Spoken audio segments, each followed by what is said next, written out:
Hi, welcome to another one of our videos, and today we're looking at the lunge and with actually two components, having an overhead arm movement with it and also with it on the move, so the walking lunge, which many people are familiar with. I'll look at firstly looking at the technique of the lunge. So in its basic form, if you have a problem with the basic lunge, you're going to have a problem with any type of lunge. So you really can't progress it until you really get this spot on, and we're going to show a couple of mistakes here. So Nathan just done a couple of nice form, and here's poor form. So this is where we start to see issues with a tight hip, and it's sometimes not the tight hip. It might be a weakness in the glute on the front leg. So sometimes it's actually this that's making it look like it's that, and other times it is that. So you have to really assess both things to see which one that is.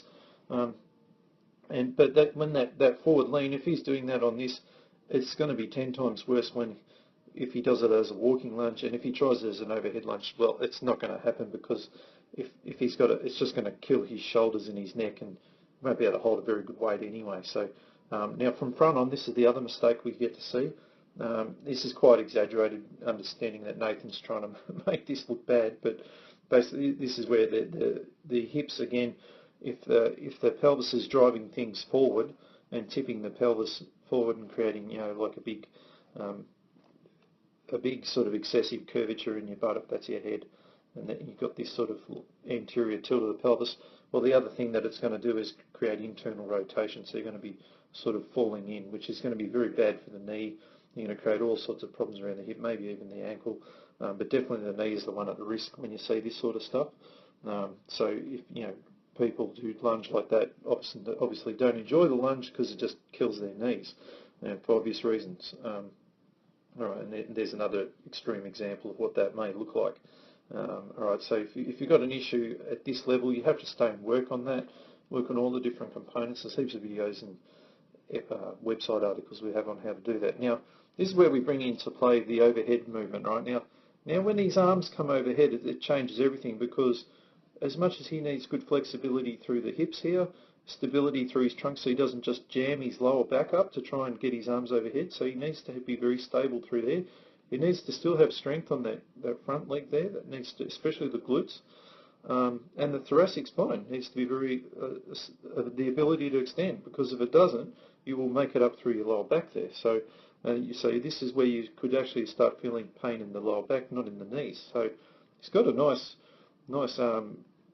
positioning there, and you can see his right arm sort of extending more than his left, but we know that Nathan's quite good. He doesn't have any pain, so if he can demonstrate this, and this is a great way to assess someone using an overhead lunge, assessing like all of the different things that we're looking for across stability and mobility at the same time. That's why I probably regard this as a better test than a squat in many ways.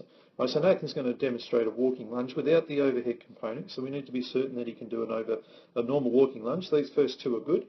Now we'll start to see, and this is a common sign, when someone does that and puts their hands on their legs like that, that's a sign that there's weakness there. They don't have the strength to push themselves out, so now they're generating it through their upper body. This is where the overhead lunge can be useful in getting rid of that, because it can become a habit. They might actually be good enough, but they've just developed this poor movement strategy to do it. Other times they may need to go back and regress things. All right. But whenever you see that, you can be safely assured that there is a significant weakness, and it's definitely through the posterior muscles of the glutes, hamstrings. Just don't have the power to get out of it. All right. So that's very poor form on a walking lunge. So if you see that, that's no good. All right. So I'm just going to speed up, and Nathan's going to walk back. All right. So now we're going to see him doing it as an overhead lunge. So you can look at that beautiful symmetry there. Straight into the next one. Look again, nice, perfect. So nice and smooth and controlled. It's very much the walking lunge has a deceleration, meaning a braking effect. That's why it hurts so much more than just the static standing one, because your body's actually trying to slow itself down and brake. All right. So if he can demonstrate the bodyweight version, then we know he's ready for the more difficult versions with dumbbells, barbells, kettlebells, and really progress it to make it quite a difficult exercise. But make no mistake, this is a very challenging exercise. So in this position, he needs to have good strength through the glutes, needs to have good hip mobility, needs to have good thoracic mobility, and he needs to have good trunk stability. So, he sort of needs 4 things happening at the same time, and most importantly, needs coordination. Without that, he'll never be able to execute this exercise very well at all. All right, so I hope you've enjoyed the basic foundations of it, and there'll be future videos where we'll show you the progressions of this one and how this can get really quite athletic and really take training to another level. But this is a great way to assess yourself and go from static to more dynamic in preparation for harder stuff. All right, so hope you enjoy that, and I'll see you on our next one. Hi, and welcome to our follow-up of our video of the overhead lunge. This one is where we're going to show you 3 progressions from easiest to hardest. So there's many other progressions, but I'm just going to show you 3 because these are probably the 3 most common ones. First one I'm going to show you is the overhead lunge, walking lunge with one dumbbell, and there's a reason there's only one dumbbell, because it creates a lot more instability. So before you can really develop strength, you really need to be certain that you can coordinate things in a stable environment. So when Nathan's here, he needs to have really good postural control and coordination, and this is what we call contralateral, because he's got a right-handed dumbbell with the left leg out in front. This is where he's really working the slings here. In this case, the deep longitudinal sling.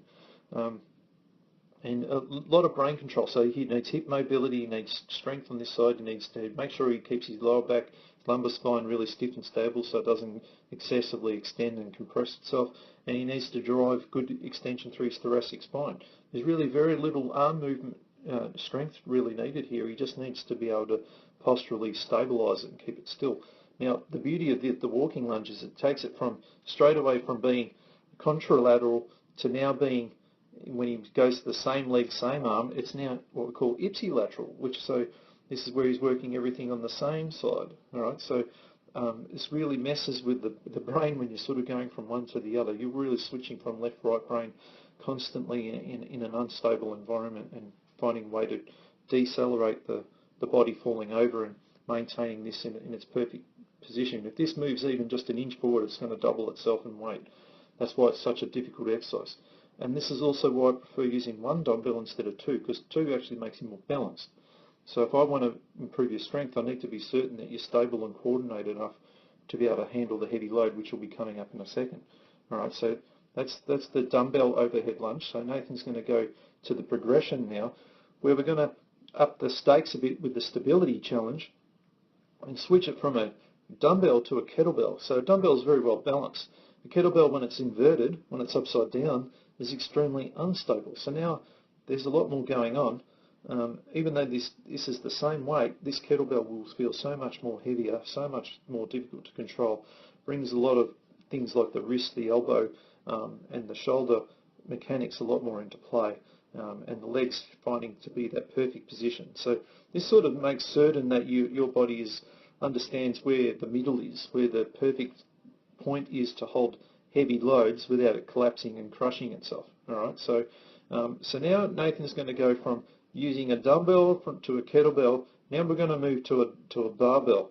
All right, so obviously this is where it's more stable and more easier to control in that regard, but the weight is so much more difficult, and the positioning of his arms, this is where we really need. So you're going to have to clean the bar up to your shoulders, and now he's going to have to go to what we call a snatch grip. So in weightlifting, the snatch, so you can see how wide his arms are, and they're almost right to the edge of the bar there. This forces a huge amount of thoracic mobility, and also it's in strength endurance to be able to maintain that. A very difficult position for many people to get into.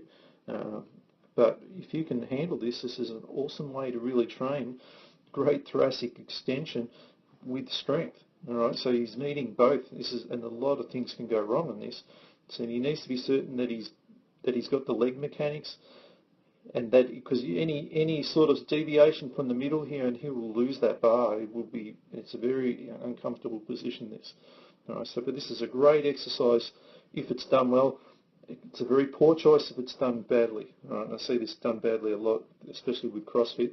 And I really abuse these sort of things. So But you know, he really needs to have these perfect symmetrical positioning, and that bar is probably starting to head back, and often you'll see people's head fall forward. So we're always, you know, on his back about trying to stiffen up through the front of the neck there, so he doesn't point that head forward. But yeah, this is a great exercise you can add to your training if you're good enough and you've gone through all the processes of making sure that your lunge prior to this was in perfect form. You do some amazing things for athletic development, these sort of movements, but again, you need to be certain that you've earned the right to get to it. All right, so I hope you've enjoyed that, and we'll see you on one of our next videos.